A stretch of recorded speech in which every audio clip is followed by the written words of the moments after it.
Hey everyone, welcome back to another video, and this time we are solving the last question of this exercise 4.1, and that's the question number 2, Roman number 4. Okay, without wasting time, let's solve this one. इस question को पढ़ते हैं. देखो, a train travels a distance of 480 km at a uniform speed. I hope if you studied science तो uniform speed का मतलब पता होगा आपको. If the speed had been 8 km per hour less, then it would have taken 3 hour more. देखो, अगर less होता है तो 3 घंटा ज़्यादा लेगा. Cover the same distance, we need to find the speed of train. यहाँ पे आपको स्पीड ऑफ ट्रेन खोजना है, ठीक है. तो उसके लिए क्वाड्रिक इक्वेशंस के हिसाब से हम खोजेंगे. यहाँ पे बस हमें इक्वेशन बनाना है, यहाँ पे खोजना तो है नहीं एग्जैक्टली तो बस हमें क्वाड्रिक इक्वेशन ही खोजना है, आगे कुछ भी नहीं करना है, ठीक है. अब यहाँ पे देखो करते कैसे. यहाँ पे क्या नहीं दिया हुआ है. सबसे पहले, a train travels a distance of 480 kilometre uniform. Uniform का मतलब होता है जैसे कि एक कांस्टेंट स्पीड में चलना, ठीक है. यूनिफॉर्म मतलब जैसे 20 किलोमीटर पर आवर हुआ तो उसका वही स्पीड है. अब नॉन यूनिफॉर्म कब होगा, जब मतलब अगर मैं यूनिफॉर्म में कहूँ मतलब एक सीधा छोटा सा सीधा चल रहा है, ये यूनिफॉर्म में. नॉन यूनिफॉर्म से ऊपर नीचे मतलब कंस्टेंटली, ये नहीं है, ठीक है. साइंस में पढ़ा होगा शायद. अब देखो यहाँ पे, we need to find the speed of the train. लेकिन हमें स्पीड ऑफ द ट्रेन खोजना तो यहाँ पे नहीं है, बस हम क्वाड्रिक इक्वेशन तक ही खोज के हम छोड़ देंगे, ठीक है. बस इतना ही है और कुछ भी नहीं है. So let's start this one without wasting time. तो हम सबसे पहले तो देखो ट्रेन का स्पीड क्या है, कहाँ पे हमें एग्जैक्टली पता नहीं है. Find the speed of the train, है ना. तो सबसे पहले यही लेंगे. Let speed of the train क्या ले देंगे, एक्स, है कि नहीं. लेकिन स्पीड का जो क्या होता है यूनिट होता है वो क्या होता है पता है, किलोमीटर पर आवर, ठीक है. मतलब 1 घंटा में कितना चला. आई होप आपको स्पीड के बारे में पता हो. ऑलरेडी इसके बारे में मैंने समझाया है, आप उस वीडियो को देखिए जहाँ पे हम मैंने कॉन्सेप्चुअल वीडियो दिया है उसके ऊपर. इसीलिए मैंने कॉन्सेप्चुअल दिया ताकि आपको एक्सरसाइज खुद ब खुद आ जाए और ये काफ़ी आसान भी होगा. तो okay, let's speed of the train be x kilometre. और दूसरा क्या है, अब देखो डिस्टेंस इतना कवर करता है, स्पीड है जो इतना है, ठीक है. तो अभी यहाँ पे देखो डिस्टेंस दिया हुआ है, एक चीज़ देखते हैं. डिस्टेंस दिया हुआ है, स्पीड भी दिया हुआ है, तो क्या हम टाइम खोज सकते हैं. टाइम टाइम क्या हम टाइम खोज सकते हैं, एक सेकंड देखते हैं टाइम. अच्छा देखो, स्पीड इज इक्वल टू, अच्छा मैं पूरा डिस्टेंस बाय टाइम, ठीक है. देखो यहाँ पे ध्यान से देखो, यहाँ पे स्पीड मिल गया, ठीक है. मैंने यहाँ पे एक्स लिखा, डिस्टेंस भी है 480, है ना. मुझे खोजना क्या है, टाइम, ठीक है ना. ये ध्यान से देखो, तो ट्रेवलिंग टाइम कितना होगा. क्या आपको समझ में आ रहा है, नहीं आ रहा है तो देखो आपको स्पीड का ये सब फॉर्मूला जानना चाहिए. नहीं जानना है, अगर नहीं पता है तो थोड़ा सा मुश्किल होगा, लेकिन ओके मैं ट्राई करता हूँ ब्रीफली एक्सप्लेन करने के लिए. तो इसमें देखो कुछ है नहीं फिलहाल, तभी अगर एक्सप्लेनेशन चाहिए तो मैं देखता हूँ. ओके देखो यहाँ पे टाइम मुझे चाहिए, तो टाइम को क्रॉस मल्टीप्लाई अगर कर दूंगा तो क्या होगा, ये एक्स से जो नीचे आ जाएगा तो ये हमारा टाइम हो जाएगा, ठीक है. यहाँ पे भले ही एक्स का वैल्यू नहीं है लेकिन हम ऐसे ही खोजेंगे. तो यहाँ पे देखते हैं, let the speed of this train is x. तो हमारा ओके, टोटल टोटल डिस्टेंस कितना किया, ये लिख देता हूँ 480, ठीक है. 480 किलोमीटर मतलब इतना डिस्टेंस ट्रेवल किया गया है. कोई डाउट इसमें. देयरफॉर टाइम टेकन कितना होगा अभी जो किया था, मैं क्या लिख सकता हूँ यहाँ पे 480 बाई एक्स आवर, वही जो मैंने अभी समझाया. देखो यहाँ पे speed is distance by time, यहाँ पे डिस्टेंस दिया हुआ है 480, ठीक है. यहाँ पे स्पीड दिया हुआ है, मैंने टाइम को ये क्रॉस मल्टीप्लाई किया, सो ये मैंने ऊपर भेज दिया है और ये नीचे आ गया और यहाँ पे जो वैल्यू मैंने बैठा दिया और ये हमारा टाइम मिल गया, ठीक है. अगर कॉन्सेप्चुअल चाहिए तो ये देखो, बस इतना ही, ठीक. ये हमारा टाइम मिल चुका है.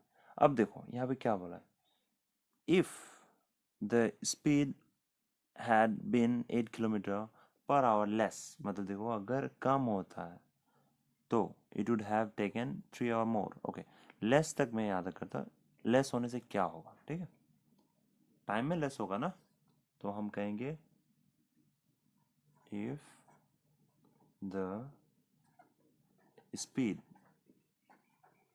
Had been 8 kilometre per our, यहाँ पे क्या है, लेस है, ठीक है, लेस, देन टाइम टेकन, देखो ये जो भी टाइम है इससे कम होगा ना, ठीक है, टाइम टेकन, तो x माइनस 8 आवर, मतलब जो भी होगा इसका ही होगा कम। क्या ये समझ में आया आपको?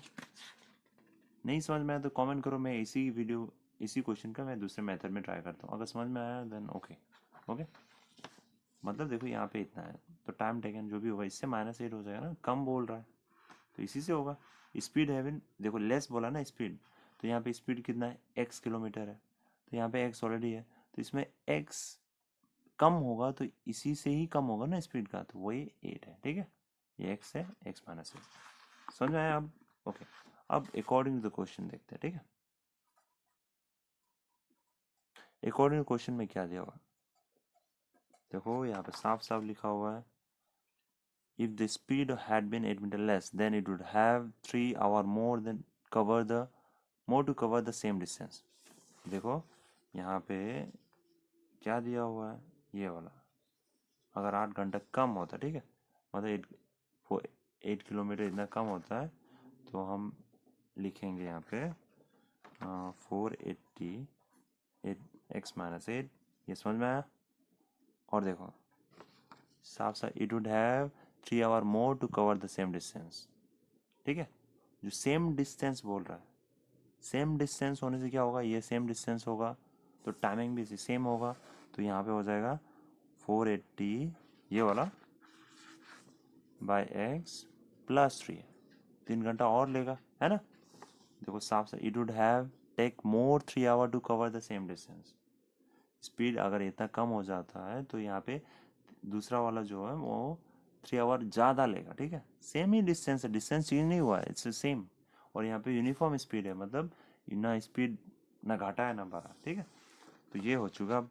अब ये होने के बाद क्या, 480 है, तो इसका एक ही उपाय है, जब भी फ्रैक्शन हो तो हम क्या करें, एलसीएम, ये इधर आ जाएगा, तो 480 माइनस एक्स, मैंने 3 को यहीं पे छोड़ दिया, ठीक है। अब इसका हम लेंगे एलसीएम, एलसीएम दोनों नंबर है यहाँ पे नंबर नहीं है जो कॉमन होगा, तो यहाँ पे जब भी ऐसा होगा तो हम डायरेक्टली एक साथ ही लिख लेंगे, ठीक है, ऐसा। अब देखो इस और इसे, मतलब इन दोनों को डिवाइड करो, ये वाला नीचे x माइनस 8 और x, और मैं इसे डिवाइड करूँ x माइनस 8, तो ये देखो ये कैंसिल, बचा x, तो x ऊपर से मल्टीप्लाई करेंगे तो क्या होगा 480x, ठीक है। अब इसे अगर मल्टी डिवाइड करेंगे तो x x कैंसिल हो जाएगा उस साइन, तो बचेगा हमारा x माइनस 8, ये समझ में आ रहा है ना, और हो जाएगा ये हमारा 480, चाहो तो आगे लिख सकते हो, बेहतर होगा वो, ताकि साइन में प्रॉब्लम ना हो, ठीक है। अब यहाँ पे देखो, यहाँ पे समझना, ठीक है, 480 हो गया ये माइनस है तो माइनस इंटू एक्स, और ये मतलब 480 को मैं यहीं पे लिख देता हूँ तो अच्छा होगा, नहीं तो अगर समझ में आ रहा है तो ठीक है, 480 minus 480 into x minus 480 x, ठीक है, यहाँ से काट देता हूँ, और माइनस हो जाएगा प्लस, 480 में 8 से मल्टीप्लाई करना, ठीक है, 480 में 8 से मल्टीप्लाई करते हैं, 8 जा 56, तो हमारा 8 जा 64, सॉरी, तो हमारा 6, ओके 8, उसके बाद 3, तो 83840, ठीक है, और यहाँ पे सॉरी 3 है, यहाँ पे 0 नहीं है क्योंकि ये 3 है यहाँ पे। अब इसे नीचे वालों को मैं ऊपर से मल्टीप्लाई कर देता हूँ, ठीक है, यहाँ पे ऑलरेडी x है, x माइनस 8 है, तो यहाँ पे 3 तो x मल्टीप्लाई हो ही जाएगा, अच्छा यहाँ पे x होगा। अब यहाँ पे देखो, यहाँ पे क्या है, ध्यान से देखो, 480 480 दोनों सेम, तो ये तो गया है ना, तो बचा यहाँ पे इतना। मैं इसे मल्टीप्लाई कर देता हूँ, एक काम करता हूँ, 3840, 3 इंटू एक्स 3x² माइनस, और ये हो जाएगा 24x, 3x इंटू 8, ठीक है, 24x आ जाएगा। अब ध्यान से देखो इक्वल है, तो मैं इस वाले को मैं अच्छा एक चीज़ मैं यहाँ पे समझा देता हूँ, किसी को नहीं समझ में आता है तो देखो, ये दोनों बराबर है, तो मैं जब भी माना ऐसा सीधा लिख सकता हूँ, ठीक है। तो अगर ऐसा सीधा लिख ही सकता हूँ तो मैं क्या कर सकता हूँ, 24x मैं इधर लेके आ जाऊँगा डायरेक्ट, ये लाइन लिखने की ज़रूरत नहीं है अगर आपको समझ में आया तो ये 3840 यहाँ बचा क्या 0, तो ये इक्वेशन है। अब देखो ये बहुत ही बड़ा है, चाहो तो इसे सॉर्ट कर सकते हो। सॉर्ट करने के लिए क्या तरीका है, देखो ये सारे 3 के टेबल में है या नहीं उसे चेक करेंगे, ये तो है, ये भी है, 8 3 24, ये है कि नहीं, ये जानने के लिए बहुत ही आसान है, हम सबको प्लस कर देते हैं, 0 प्लस एक ही बात है, 8 + 4 12 + 3 15, 15 3 का टेबल में आता है, 3 5 जा 15 है ना, ये शॉर्टकट तरीका है, तो हम उसे पता कर सकते हैं कि 3 से डिविजिबल है या नहीं है, ठीक है। तो ये डिविजिबल है, हमें क्या मिला 15 मिला ना, 3 के टेबल में आता है ना, तो हो गया डिविजिबल। तो मैं एक काम करता हूँ, मैं इसका ओके मैं एक काम करता हूँ यहीं पे कर देता हूँ, ठीक है। ओके मैं एक बार लिख लेता हूँ, 3x² minus 24x, okay wait a second, okay ये हमारा ये इक्वेशन पे आ गया।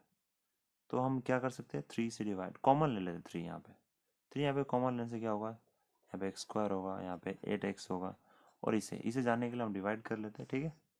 3 को हम डिवाइड करेंगे 3840, 3 1 जा 3, 8 आएगा, 8 2 जा 6, 2 4 2 8 जा 3 8 जा 24, ओके, और बाकी 0 तो हम यहाँ पे 0 ऐड कर देंगे, ठीक है, सिंपल। तो हम यहाँ पे 1280, क्योंकि 3 हमने निकाल चुका हो। अब देखो यहाँ पे एक इक्वेशन, या चाहो तो डायरेक्टली अभी ऐसा लिख सकते हो, x² minus 8x minus 1280 equal to 0। देखो ये हमें क्वाड इक्वेशन है, तो हम कहेंगे हाँ ये क्वाड्रिक इक्वेशन है, नहीं है तो नहीं होता तो नहीं कहते। लेकिन अभी तुम सोचो, कोई सोचेगा ये 3 गया तो क्या, मैथ्स में ये अचानक ऐसा तो थोड़ी होता है। देखो मैथ्स में जो भी चीज़ होता है वो रीजनेबल होता है। यहाँ पे है जो क्रॉस मल्टीप्लाई करेंगे हम, देखो ये x² है, सेम ही होगा, ये लाइन लिखने की जरूरत नहीं, अगर समझ में आता है तो यह 0 है, ये 3 क्रॉस मल्टीप्लाई नीचे की तरफ है ना, 0 को 3 से डिवाइड करो क्या मिलेगा, 0 ही मिलेगा, तो इसलिए ये इक्वेशन हो गया ऐसा। यहाँ पे लिख दो dividing by 3 both side, okay, reason दे दिया करो बेहतर होगा। और यहाँ पे कहेंगे which is the required quadratic equation, ठीक है। So finally I have completed this 4.1 exercise and you can do the remaining at home, means no more question, but आजकल है जो आसाम में नया बुक आया है, अगर वहाँ पे कुछ एक्स्ट्रा क्वेश्चंस है तो कर सकते हो, टॉपिक सेम ही है, मेरे पास पुराना बुक है तो मैं उसी को यूज़ कर रहा हूँ। अब बाकी अगर आपको मेथड आता है तो वो सारे के सारे क्वेश्चन का आंसर आपको पता चल ही जाएगा, okay. So thank you so much for watching this video. I hope you have enjoyed learning this one and थोड़ा सा शायद आपको मैथ्स में इंटरेस्ट आएगा अगर आप सब कुछ ये सब कुछ सीखते हैं, ओके। देखिए आपके पास नॉलेज नहीं है तो फिर आपको मैथ्स में मतलब आना इंटरेस्ट आना पॉसिबल ही नहीं है, ठीक है। तो see you in the next video. हम जो अगला वीडियो है हम एक्सरसाइज 4.2 करेंगे और देखते हैं उसे हम कितने इजी से कर सकते हैं, ठीक है। आई होप अगर आपको इजी लगा हो then please comment down easy, अगर आपको टफ लगा हो तो करो, ताकि मैं कुछ और मेथड इन फ्यूचर में दे सकता हूँ इसके ऊपर, ताकि और भी हम इजी कर पाए। देखो इसे इजी करने का एक ही तरीका है, अगर आपको प्लस माइनस आता है तो आप कर सकते हैं, और मतलब प्लस माइनस और जो भी है ट्रांसपोज इधर से उधर, वो नॉर्मल नेगेटिव साइन वो सब आना चाहिए। अगर ये बेसिक आपके अंदर मतलब है, अगर जानते हैं तो ये सब आप कर सकते हो, okay. Till then bye, take care and see you soon in the next video.